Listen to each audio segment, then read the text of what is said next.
Olá pessoal, bom dia, espero que estejam todos bem aí, né? Então hoje nós vamos falar sobre o conceito de função, certo? O que vem ser função? Vai ser dado dois conjuntos não vazios, certo? Dois conjuntos numéricos não vazios, e o que vai acontecer na função? Todos os elementos de A, né, que são os valores atribuídos a x, vai estar associado apenas a um elemento em B, que são valores atribuídos a y, certo? Então, olha só, nós temos esse diagrama aqui, olha. Temos os números 1, 2, 3, 4, que faz parte do conjunto A, que são valores atribuídos a x, ok? Então, o que vai acontecer aqui, gente? Para eu ter uma função, o número 1 tem que estar associado a um elemento aqui, o 2 a um elemento aqui, apenas um, tá? O 3 a um elemento aqui. E o 4 também a um elemento aqui, certo? Então, você observando aqui, temos o número 4, que não está associado a ninguém em B. Por causa desse 4 aqui, né? Esse diagrama aqui não está representando uma função. Então, isso aqui não é função. Não é função por quê? Porque o número 4 não está associado a ninguém a B. O 4 tinha que estar associado a alguém aqui. Como o 4 não está associado a ninguém, então aqui a gente não tem uma função. Para ser uma função, todos os elementos de A tem que estar associado a um único elemento em B, tá? Então aqui a gente não tem função nessa situação. Vamos ver mais outra situação aqui. Outro exemplo aqui, o segundo diagrama, pessoal. Analisando o segundo diagrama aqui, nós temos o número 1, menos 1, que está associado a menos 2 e 3, o 2 que está associado ao 4, o 3 que está associado ao 4, o 4 que está associado ao 4, né? Se você observar, tem um elemento aqui, ó, que é o número menos 1, está associado a dois elementos, certo? Os outros estão associados a apenas um elemento em B. Por causa desse 1 aqui, a gente não vai ter função. Não é função. Por que não é função? Porque a gente tem o número 1, tem um elemento em A que está associado a dois elementos em B. Né? A definição de função ela diz o quê? Que um elemento, cada um elemento de A tem que estar associado a um único elemento em B. Por causa desse menos 1 que está associado a dois elementos aqui em B, faz com que o nosso diagrama não seja função. Tá bom? Vamos ver mais um exemplo aqui. Nesse terceiro diagrama aqui, olha, o menos 1 está associado ao 0, o 0 ao 2, o 2 ao 3, o 3 ao 5. Cada um elemento de A está associado a um único elemento em B. Por causa disso, nós vamos ter uma função. Para ser função, cada um elemento de A tem que estar associado a um único elemento em B. Só por causa disso. Aqui a gente tem uma função. Porque todos os elementos de A estão associados a menos um elemento em B. Pode sobrar elemento em B, mas não pode sobrar elemento em A.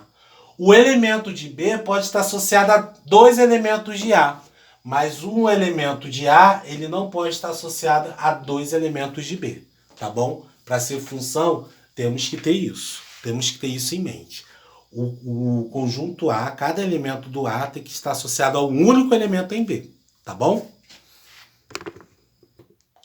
Continuando aqui, pessoal, nós temos aqui, olha, domínio, contradomínio e imagem de uma função, certo? Quando a gente fala que nós temos uma função, por quê? Todos os elementos de A estão associados a um único elemento em B, tá? Então aqui nós temos uma função. Vamos lá. Quem é o domínio? O domínio são todos os elementos de A, né? Quais são os elementos de A aqui? Olha, 1, 2, 3 e 4. Esses são o domínio da nossa função, tá? Agora, o contradomínio. Quem é o contradomínio da nossa função? Vai ser todos os elementos de B, que é 5, 6, 7 e 8.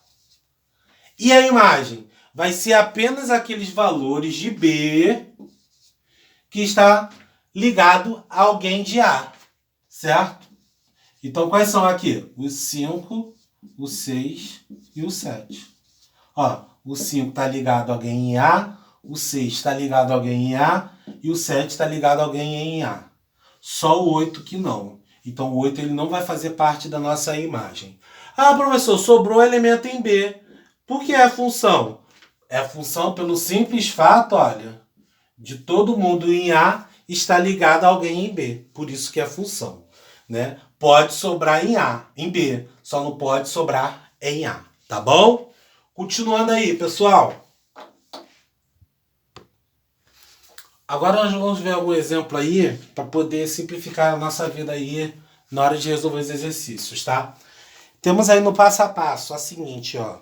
Na página 93 e 94. Vamos ver só alguns exemplos. Vamos ver todos os exemplos não, senão o nosso vídeo fica muito comprido, tá?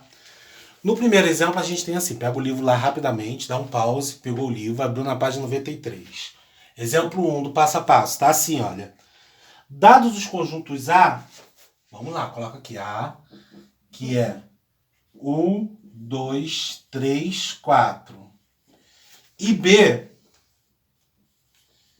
que é menos 1, 0, 1, 2, 3, 4. E a função de f de A função é essa, f A, que implica em B, né, que me dá um y igual a x menos 1, tá? Calcule o conjunto imagem da função, o conjunto domínio da função, o conjunto do contradomínio da função, f de 2 e f de 3. Então vamos por parte, pessoal. Então o que a gente vai ter que fazer primeiro? Nós vamos criar uma tabela de valor. Nós vamos agora trabalhar com valor numérico, certo? Eu vou fazer a tabela e já volto já para o nosso vídeo não ficar comprido. Aqui está a nossa tabela, olha. Coloquei o valor atribuído a x, que são os elementos de A. Aí eu coloquei aqui, olha. 1, 2, 3, 4. Ó. Os valores de A atribuído a x. Tá? O A são esses, o x são esses valores aqui.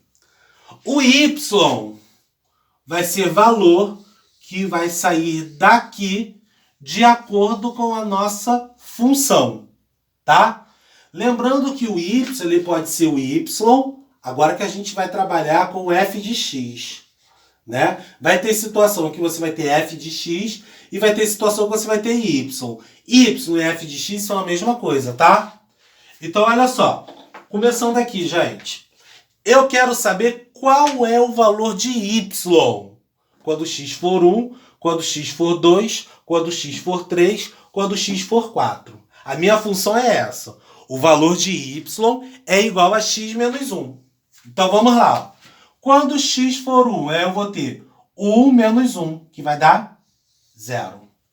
Quando x for 2, meu y vai ser quanto? 2 menos 1, que vai dar 1.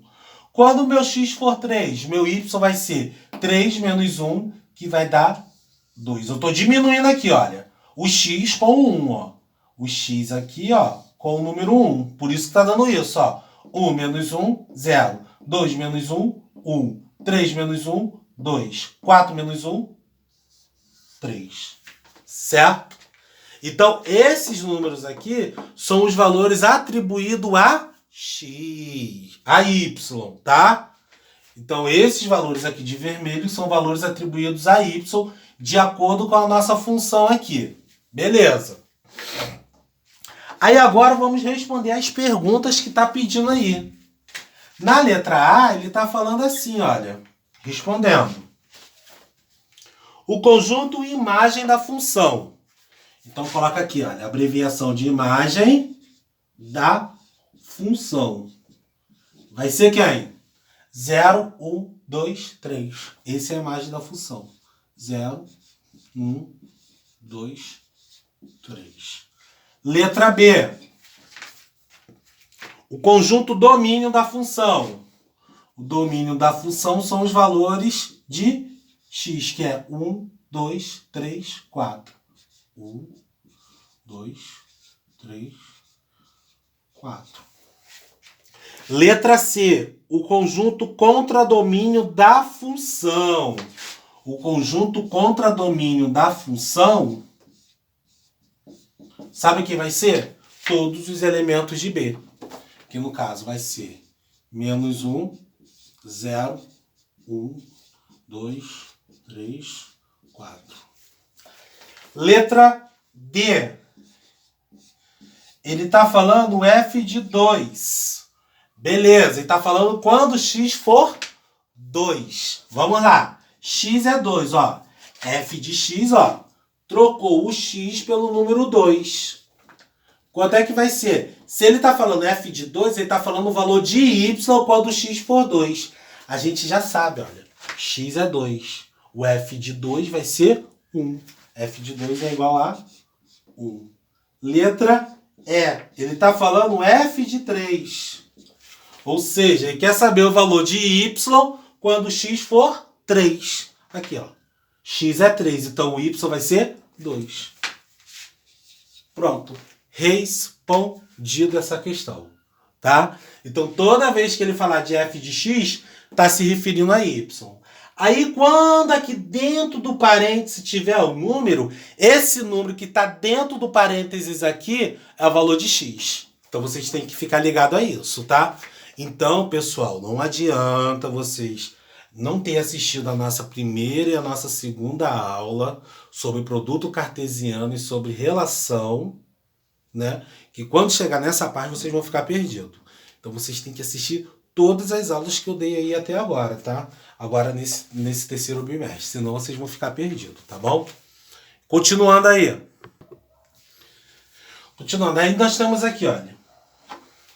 Seja a função de R que implica em R, tal que f de x é igual a 3x menos 5, calcule o valor de x para que a função seja nula.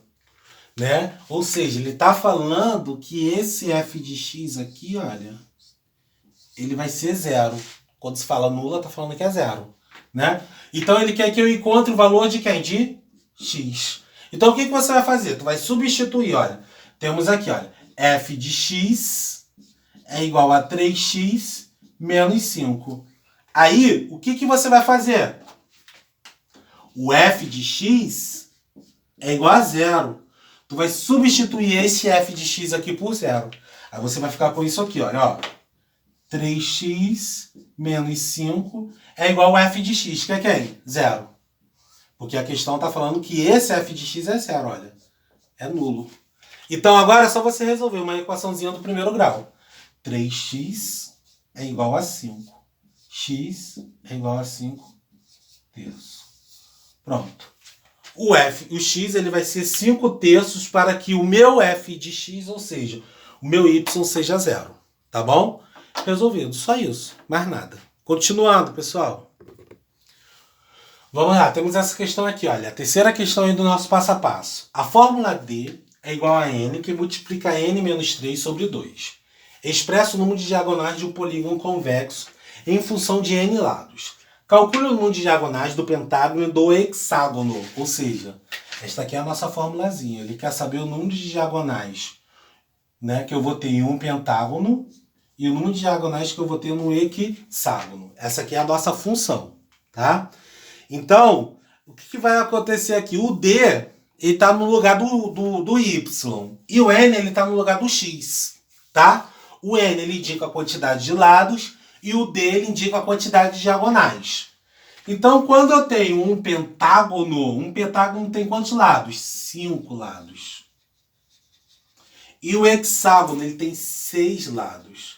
Eu quero saber o número de diagonais nesses polígonos aqui.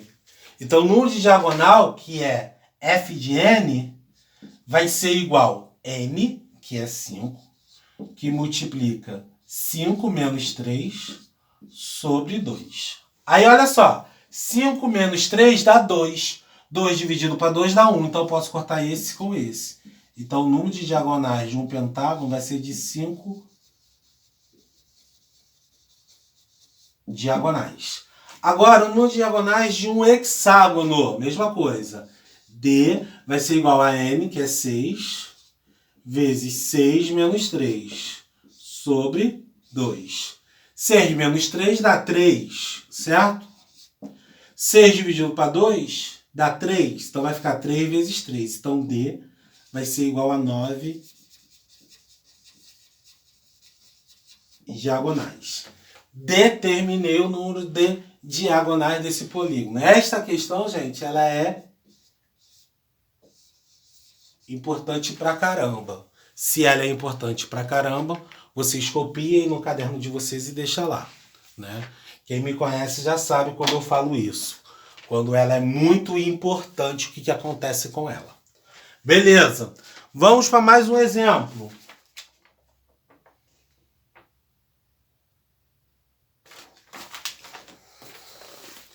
Temos o exemplo 4 aí no livro de vocês. Vou escrever aqui não, vou ler para vocês, tá?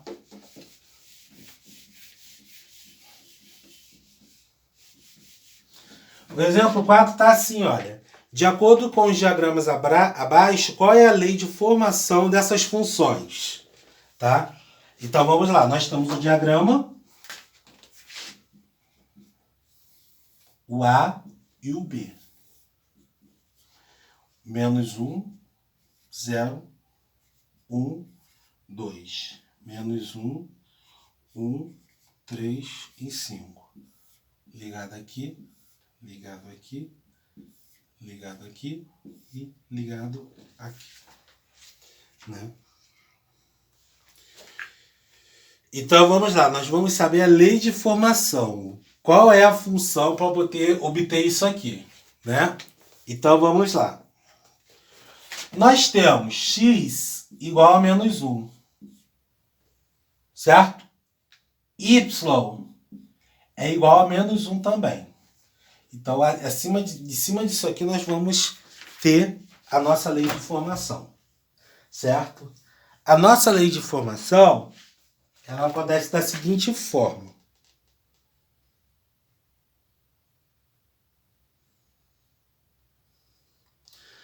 Para eu ter menos 1, olha só. Menos 1 em relação a isso aqui. A menos 1. Tá? Então, se você observar aqui, o x, ele é o dobro, o y, ele é o dobro de x, certo? É o dobro de x. Se ele é o dobro de x, então vai ser 2 vezes x menos 1. Então, essa é a lei de formação. Vamos conferir aqui. Ó, 2 vezes menos 1 vai dar menos 2. Não é isso? Ah, mais 1 aqui. 2 vezes menos 1 dá menos 2. Com mais 1 dá menos 1. Ó, 2 vezes 0 dá 0. Com mais 1 vai dar 1. 2 vezes 1 dá 2. Com mais 1 vai dar 3. 2 vezes 2 vai dar 4. Com mais 1 vai dar 5. Então, esta é a lei de formação aqui, na quarta questão. Tá? Então, encerramos aí, gente, a nossa aula de matemática. Não esqueçam de fazer os exercícios aí que eu passei para vocês, tá? E em breve estaremos fazendo a nossa correção aí no grupo, tá? Tenham todos aí um bom estudo, espero que estejam todos se cuidando. Fui!